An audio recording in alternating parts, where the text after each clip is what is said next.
Hej Gud, hej. Slet ikke sikker. Hej Peter. Hej. Hej, clean out loud. Der er simpelthen noget, vi bliver nødt til at fortælle. Siden vi forlod E her for snart over et halvt år siden, så har det virkelig været svært at tilpasse os og finde mening igen. Det har været... det har simpelthen bare været hårdt. Jeg har haft et anlæg stående på mit værelse, jeg ikke har vidst, hvad jeg skulle bruge til. I kan lige se et klip af det her.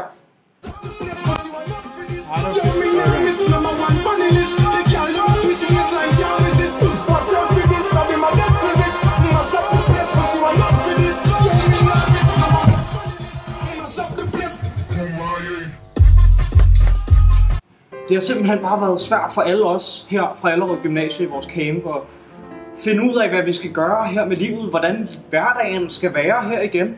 Det er som om, at vi forlod E som større mennesker, end vi var, men verden er ikke blevet større.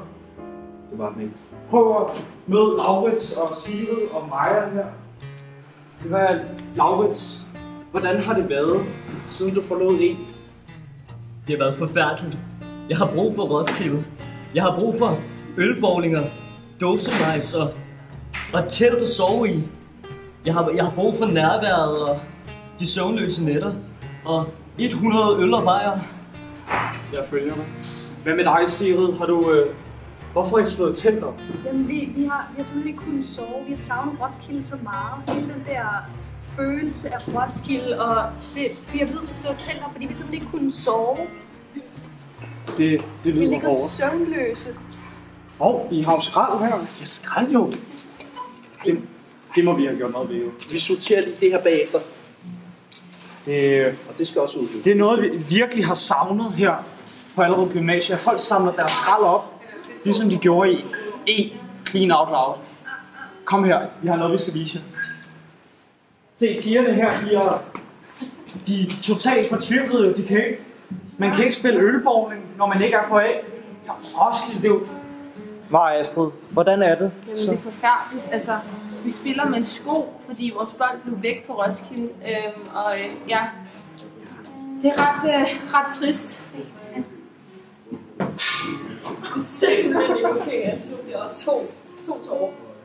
Du er ikke. Sørgeligt. Så sørgeligt. Tigernis! Jeg må hellere komme her videre. Se, det er som om hyggen bare ikke er her. Nå, den har ikke fulgt med.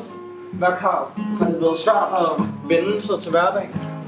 Jamen, jeg føler ikke rigtig, at jeg er lige så god til guitaren længere, uden at jeg sidder sammen med mine buddies. Ja, og hvad med dig, Cornelius? Har det været hårdt? Det har været helt utroligt hårdt. Altså, jeg ved sgu ikke, hvad jeg skal gøre mig selv. Vi bliver simpelthen nødt til at gøre noget ved det her. Det gør vi. Vi bliver nødt til at vende tilbage igen. Det er en nødvendighed. Så, nogen der har nogle idéer? Hvordan gør? Jo, jeg har det. Lige præcis. Askepotten. Det er vores vej frem, tror I ikke? Jo. Ja, det er præcis. Det er jo fantastisk. En skodfri camp. Fuldstændig skodfri. Ej, jeg kan huske sidste år, da vi skulle samle skodder op. Det var et helvede. Var det? Det var umuligt. Prøv at tænke på alle de frivillige, der også skulle gøre det bagefter os. Vi redder jo så mange timer fra folk. Det må være vejen. Askepotten lige. Hvis vi har Askepotten i midten af vores camp, så kan vi holde den fri for skodder. Vi må næsten finde et slogan til det. Hvad med mindre aske, mere...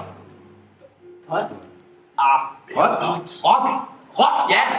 Rock! Mindre aske, mere rock. Ses. Clean Out Loud. Woo!